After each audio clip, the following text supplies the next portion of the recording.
Wakil Ketua KPK bilang kalau korupsi di Indonesia tuh lumrah. Koruptor yang ketangkep itu cuma lagi apes doang. Wah, kok bisa gitu sih? Kamu tahu nggak, di tahun 2022 kemarin ada 579 penindakan kasus korupsi yang ditanganin sama KPK. Yang ini tuh nindak sampai 1.396 orang tersangka. Banyak banget kan? Artinya ada sekitar 1 atau 2 kasus korupsi yang ditindak KPK tiap hari.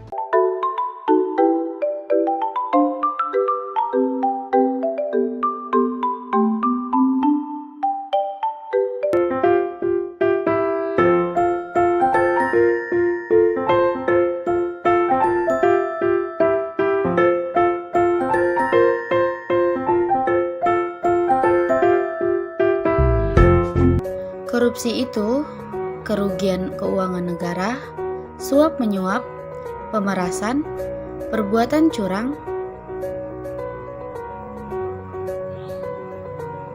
penggelapan, benturan kepentingan atau kolusi, dan gratifikasi.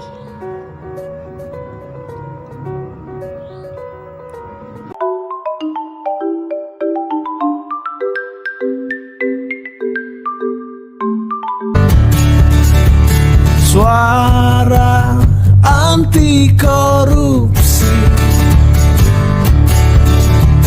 wahai para pemimpin negeri.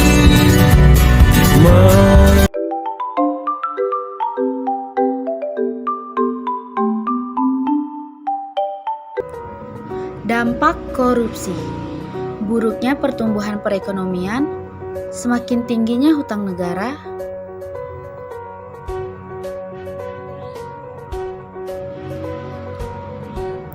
terjadinya ketimpangan pendapatan, semakin naik angka kemiskinan,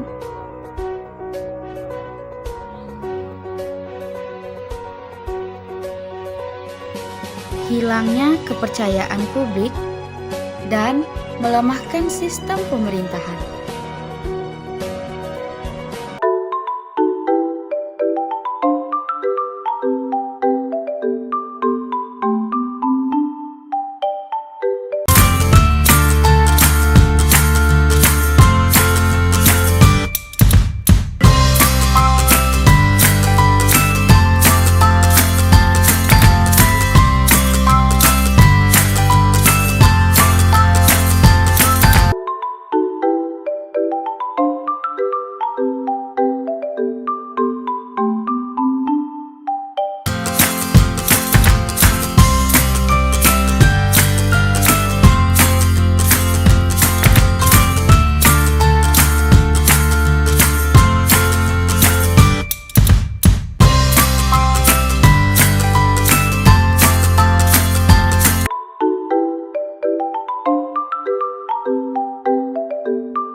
Tetapi, korupsi bahkan bisa ditemukan pada hal-hal kecil yang terjadi di kehidupan sehari-hari. Sikap yang dianggap sepele dan wajar ternyata bisa memicu mental korupsi di dalam diri kita.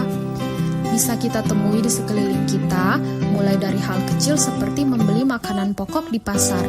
Terkadang, ada oknum yang menggunakan timbangan dengan takaran yang tidak tepat.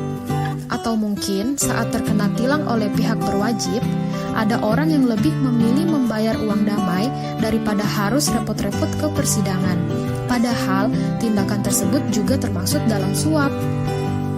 Atau ketika kamu dimintai orang tua atau siapapun untuk membelikan sesuatu di sebuah toko, ternyata ada uang kembalian.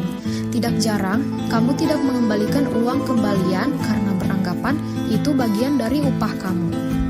Korupsi tidak semua tentang uang, tetapi korupsi ada yang berbentuk waktu.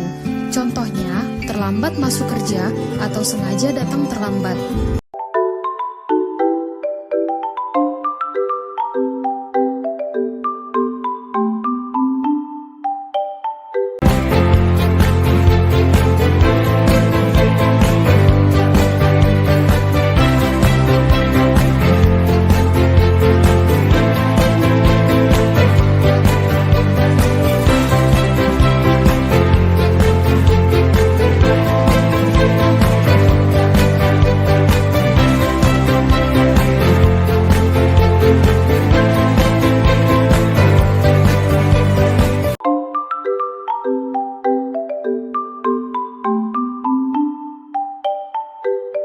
Tidak dapat dipungkiri bahwa kasus korupsi telah menjadi kasus yang sering terjadi di Indonesia, bahkan di sekitar kita dengan hal-hal yang mungkin tidak kita sadari. Upaya mencegah dan memberantas korupsi akan lebih efektif apabila seluruh pihak memahami celah-celah potensial praktik korupsi dan menutup celah-celah praktik korupsi sekecil apapun dengan mengedepankan dan menunjukkan integritas. Upaya memberantas korupsi hanya akan berhasil apabila seluruh pihak mampu menyentuh akar permasalahan dari timbulnya kasus korupsi tersebut. Integritas dapat menjadi kunci karena integritas berasal dari dalam diri setiap individu dan dapat mempengaruhi perilaku individu tersebut. Survei Penilaian Integritas atau SPI hadir sebagai suatu upaya penilaian integritas dengan menggunakan kombinasi pendekatan persepsi dan pengalaman langsung maupun tidak langsung terhadap suatu institusi. Hasil data akan berbentuk indeks yang disebut dengan indeks SPI.